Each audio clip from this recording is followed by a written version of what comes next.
Aujourd'hui, nous verrons l'utilisation des chiffres romains. En histoire, la façon conventionnelle d'écrire les siècles ainsi que la plupart des nombres est d'utiliser les chiffres romains. Par exemple, on écrit 6e siècle, 3e République, le pape Benoît XVI ou encore le roi Louis IX. Comme l'utilisation des chiffres romains n'est pas si simple, nous vous avons préparé la capsule vidéo qui suit. À la page suivante de votre journal de bord, vous trouverez un tableau qui sera très pratique pour vous aider à décoder les chiffres romains. En effet, le principe utilisé par les Romains était celui de lettres utilisées comme des nombres. Ainsi, les Romains avaient choisi d'attribuer la lettre de I majuscule pour représenter une unité. Suivant cette logique, et pour garder ça le plus simple possible, ils additionnaient, donc 2 serait II, 3 III, mais toujours dans l'optique de garder ça le plus simple possible, ils avaient aussi formulé quelques règles. Ainsi, les Romains avaient choisi d'interdire de placer plus de 3 lettres pareilles pour former un nombre. Par exemple, III, c'est notre maximum. On ne peut donc pas faire III pour représenter 4. Comme les Romains avaient plusieurs lettres attribuées pour plusieurs nombres, ça reste quand même possible de représenter tous nos chiffres. Donc, pour le 5, ils avaient choisi la lettre V. Une fois qu'on sait ça, on est capable d'aller représenter le 4, puisque 5 moins 1 égale 4. Pour représenter la soustraction, pour être capable de bien visuellement représenter 5 moins 1, ils avaient choisi un principe selon lequel le nombre à soustraire doit être placé à gauche du nombre duquel on le soustrait. Donc, pour représenter 4, on n'a qu'à faire IV. 5 moins 1 donne 4.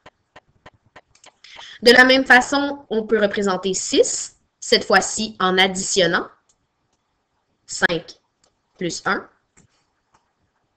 7, 5 plus 2, ou encore 8, 5 plus 3.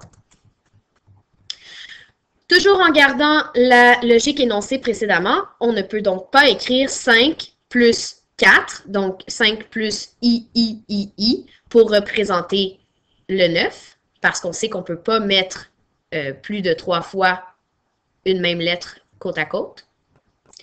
Donc, on doit aller voir ce que les Romains avaient choisi d'utiliser comme symbole pour le nombre 10, X. Et à partir de ce moment-là, on peut utiliser la soustraction pour déterminer comment écrire le chiffre 9. X, c'est-à-dire 10 moins 1. 11, encore une fois, on revient à l'addition.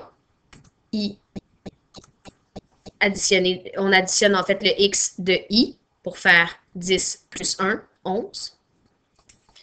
15, XV, 10 plus 5. 19, 10 plus 9. 20, 10 plus 10. Et là, bien sûr, comme on sait, on ne peut pas mettre X.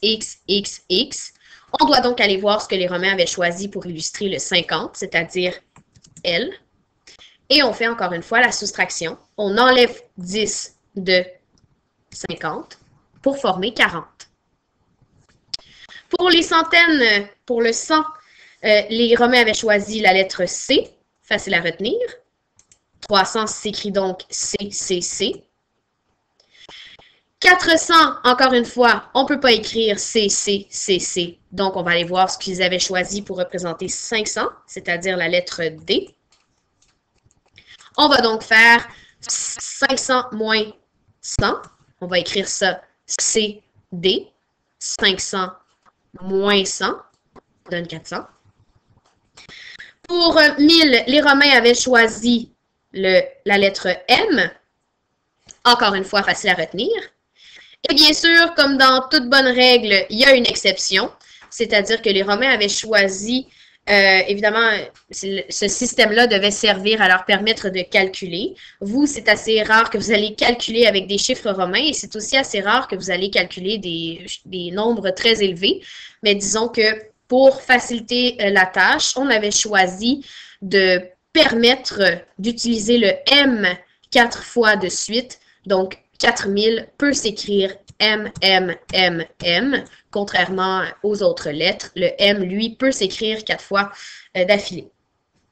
Une fois que vous avez complété le tableau, ça devient donc plus facile de lire les chiffres romains, puisque vous savez quelle lettre est attribuée auquel de nos chiffres arabes.